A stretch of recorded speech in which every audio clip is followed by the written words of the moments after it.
Everything that rocks, CJ92. That is Amy from Evanescence. Is it kind of crazy that we also displayed Cedar with her former boyfriend? What? Sean Morgan. Yeah. 742 with Forbes and Friends. The best guest ever, Stephen. Oh, I love talking to this guy. Maybe Now, makes me a little bit morbid. His name is Christian Cadieux, and he is the head of Crime and Trauma Scene Cleaners Incorporated. You know what? Basically like the wolf off of Pulp Fiction. We just did an end of a season show, and we did the best things we had on the radio, and this was number one. Yeah, we got a ton of calls for you, Christian. Yeah. Oh, that's great. Fantastic. So, just up in Edmonton, just this week, we had some creep chop up his girlfriend, and then the cops had to come in. He was still in the room. He was still there when the cops came into the apartment. This happened on New Year's Eve, Edmonton's 47th murder of the year. And Christian, have you ever come into a scene where you've had a dismembered body that you had to deal with? Well, there have been occasions in the past where, as a result of different sources that feed us information, we have beaten EMS and first responders to a scene.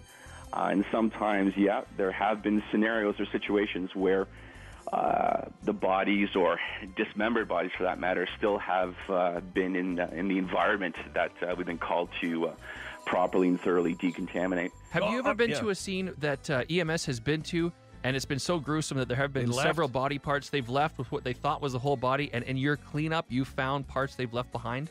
Oh, absolutely, all the time. Not just EMS, but I got to be careful what I say here because I don't want to offend anybody, but also forensics. The CSI teams of certain cities throughout Canada, I mean, they're human, and they do make mistakes, and it does happen where, unfortunately, they may have missed a bullet casing, a piece of a body part, and we have to stop everything that we're doing and contact the local authorities, i.e., or perhaps the local forensics department, and have them come by and recover that piece of evidence, perhaps, or whatever it may be. Ugh.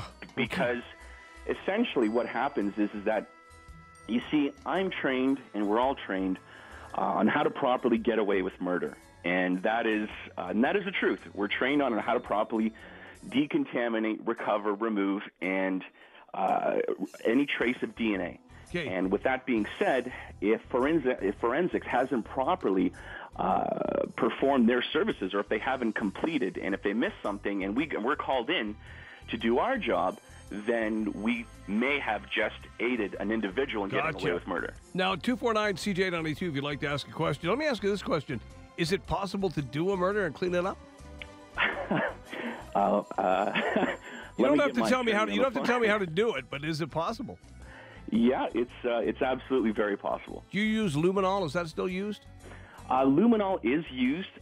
It's definitely it's not a very safe product. It's actually a carcinogenic, and it's extremely dangerous to use. So really, it's not one of our number one items to use for the collection or the retention of blood samples or any type of bodily fluids.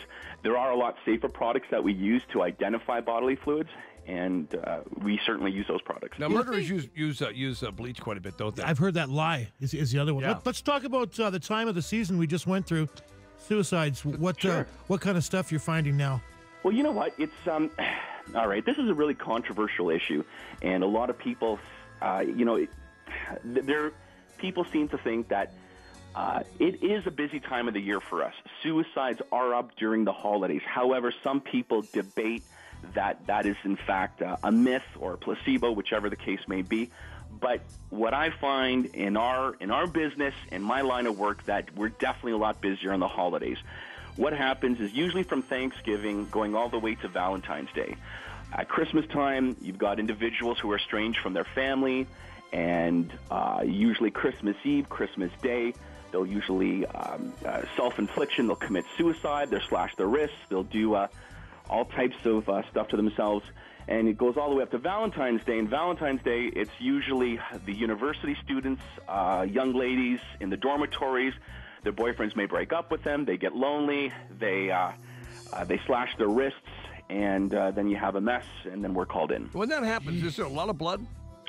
Yeah, if they hit an artery, absolutely. There's a tremendous amount of bodily And what do you fluids, clean blood up with? I'm sorry? Do you vacuum it up? What do you do? Sometimes we use different types of biohazardous vacuums to properly recover the bodily fluids, but there are, And where do you put them when you get them? I'm sorry? Where do you dispose of that? Oh, well, there are actually certain laws in every province throughout Canada which stipulate on the transportation and the generation and the disposal of bodily fluids. It's actually referred to as pathological waste, as per the Ministry of the Environment in Alberta, in Ontario, in Quebec, in BC, Newfoundland, Nova Scotia, et cetera, et cetera.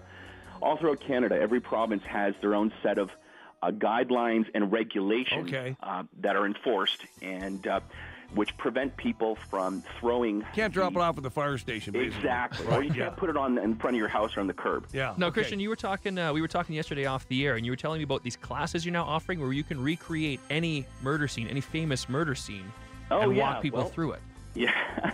There's some colleagues of mine and myself. We actually created an organization, and the organization is called CADS, which stands for the Canadian Authority for Decontamination Specialists. And it's a training facility, and essentially what we do is we train people to get into this industry.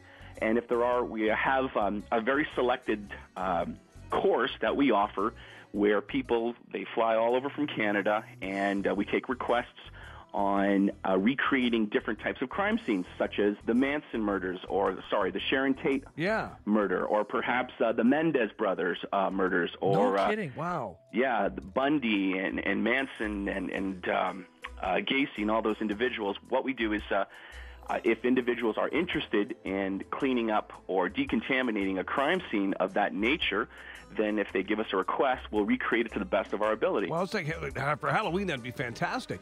Yeah, it's certainly. One other question I wanted to ask you. I wanted to ask you this one. I wanted to ask you is, have you ever, because Red Dog's looking to get some of the equipment, have you ever cleaned up an autoerotic asphyxiation suicide? Thanks for throwing me under the bus there, Chief. You guys are too. Happy birthday, by the way. Thank you very much. Forbes, why don't you shut up? I have a question. No, I'd like to hear the answer to this. Have you ever cleaned up an auto asphyxiation suicide? Myself, I haven't, but the company has. So you haven't got any of the gear kicking around. Just Google Michael Hutchins Forbes. You can find out everything you need to know. I want to know when you clean up one of these houses or an apartment where somebody dies, they turn around and resell this place. Are they bound by law to disclose that somebody died violently there? Okay, depending on the circumstances, if the intent was criminal, then by law, real estate law, now also depending on the municipalities that are involved, they have to disclose that information, just like if it's a grow op or a meth lab. However, if it's a non-criminal intent, let's say it was natural causes, a natural human decomposition, technically speaking, there is an ethical obligation, however, not a legal obligation. Let me explain to Red Dog. If the real estate agent says to you, this place would have cost you an arm and a leg, but I'm going to let it go cheap, you're probably okay. Thank you so much. And once again, a great interview. Thanks so much. Thanks so much, guys. All right, 750. You bet. So, wait, let me get this straight.